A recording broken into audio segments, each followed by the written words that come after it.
Hello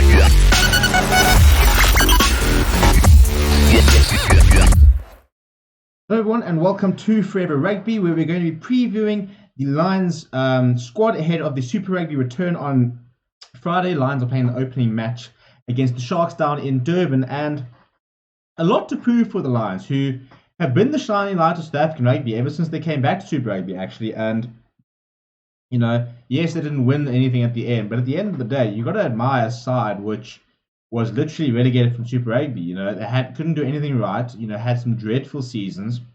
Were booted out of their Super Rugby based on pretty much political decisions. Came back, edged the Kings to actually get back into Super Rugby, and since then have just gone in this upward trajectory. Where, as I said, they deserved their three Super Rugby final appearances, and the frustrating one will always be that Ellis Park final when Kwagga Smith got red carded and what they could have gone on to do. But since then, obviously, Johan Ackerman left and Swaysterbrain continued it. But we with all the players that left, and so many of them did. Jaco Kriels, Warwick Tecklenburg, Franco Mostert, Faf de Klerk. More recently, Johan Jans van Rensburg, Ruan Dreyer left, Jacques van Rooyen left. There was just so many players that left the side that they couldn't really replace them. Ruan Combring as well. He didn't necessarily leave immediately, but sort of fell out of form and.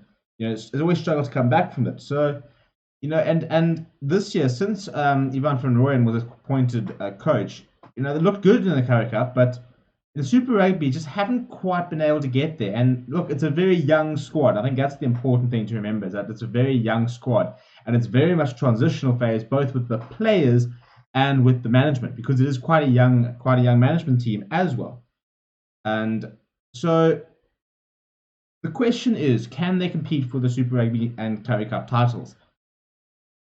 They're against the odds. It'll be up against the odds. They're definitely not the favourites going in. You probably find on paper they don't have the better squad than Bulls. They don't have a better squad than the Sharks. They don't have a better squad than probably Stormers, to be fair. Probably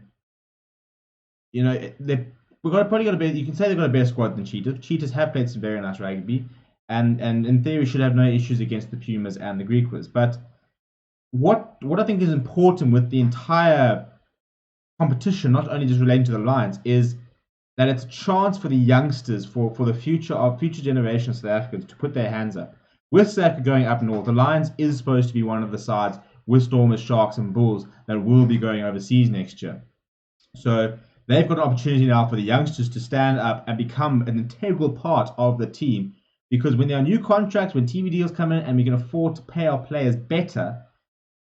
They will want to be with it. They will want to have that. They will want to be within that conversation. So, lots of youngsters, when you think of Gianni Lombard, you think of Frankie Horn, you think of Vincent Chatuka, there are a lot of youngsters within the Lions setup that will want to start pushing and becoming a regular starter within the entire setup, because they've got very bright futures. And, they struggle. I mean, it was difficult to sort of gauge where they were against the Stormers 2 weeks ago in that Loftus clash, because first of all, there were two different sides, and we literally went first half here, second half side here. So it is difficult. The big boosts have been the return of Jaco Kriel and the return of Andre, who provides nice depth, although I think Carly Sadi is better. And also, the couple of incoming signings. So your Burger Udendals come in. You've got Jaco Fasaki who's coming at hooker, EW Fullion's coming, and as well as Rabs Makwana, who is coming from the Cheetahs, and he had a fantastic season. So there have been some big, some decent signings. Devon Rousseau as well from the Bulls. But X factor wise, it looks like a side where there are some very good players in very good positions, but as a team, just need probably another year or two. And they'll be led by Alton Young, who's got immense experience. He's playing with such confidence and maturity these days. You can really see how much the captain's armband has sort of brought the best out of him. And he's a proper leader.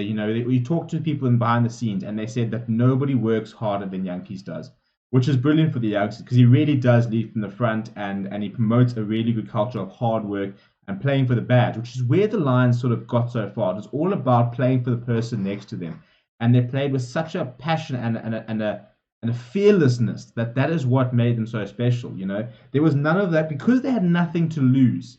They had everything to gain. When Bulls run onto the field as the team that won the Super Rugby, there's always that pressure of they're supposed to be our best side, so they always have to live up to that pressure. When the Lions returned from Super Rugby, they didn't have that. They didn't have that expectation. There was no expectation, and teams with nothing to lose and everything to gain are dangerous, and the Lions were, because what did they have to lose by trying to play a very expansive brand of rugby? Absolutely nothing. So what happened is that they did it and they got it right and they went on some fantastic runs. And there's still a commitment. To be fair, as long as you have Alton Yankees, you're starting fly half, there will always be a commitment to playing attacking, running rugby. And they also and the talent's coming through. Tyron Green leaving was a travesty because he was such an exciting part of the squad and such a player who would have really enjoyed playing around with some of the other players coming through. You think Gianni Lombard and Tyron Green, those were the future backline, and Wendesila Similani. Youngsters, young talent that come through the baby box, and we're going to take Lions to hopefully the next level again and get them competing. And so he was a massive loss. The big thing at the moment as well is waiting on a verdict on Apiwe Dianti, because should he be cleared and he can come back, which I think is unlikely. I think it's unlikely he escapes with absolutely nothing. But if he does, and I hope he does, because he's missed out on a fantastic career, what a boost that would be for the Lions. We're talking about the World Breakthrough Player of the Year, who will once again be playing for the Johannesburg outfit. So a big decision waiting on that, and that'll be a huge boost if the Lions can get over the line. In terms of what I keep thinking the Lions are missing, it's for me, it's a scrum off. It always continues to be a scrum off. We haven't replaced Faf de Klerk. The Lions have not replaced Faf de Klerk since he's left. There's a couple of decent options. Andre Van has been pretty decent, but we just haven't quite had that X factor, type thing. Like Hershey Yankees would fit in very well at the Lions, and Nela Nahamba would fit in very well at the Lions. I've always said that I think Ambrose Papier would actually suit the Lions quite well, and instead of sitting on the bench everywhere else, I don't understand why we never thought about bringing him in. I also feel that we missed out on getting Warwick Halant. We missed out on a lot of players. Siku Modenoche was another player who would have been great to bring to the Lions. Oxen Che would have been a good player to bring to the Lions.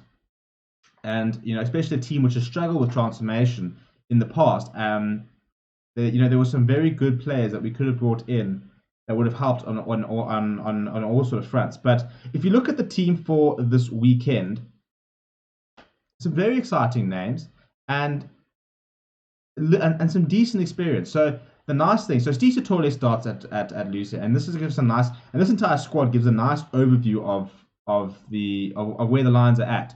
You look at the front three and you think Jakob Asahi, a bench option of Jan Henning Comfort. Losing out on Malcolm Marx was a massive loss for the Lions, and these two are going to have to step up because it's such a you're trying to replace one of the best hookers in the world. Carlo Sardi has been fantastic, and I think him coming from the Stormers on a permanent deal is one of the best things that Lions have done in previous years.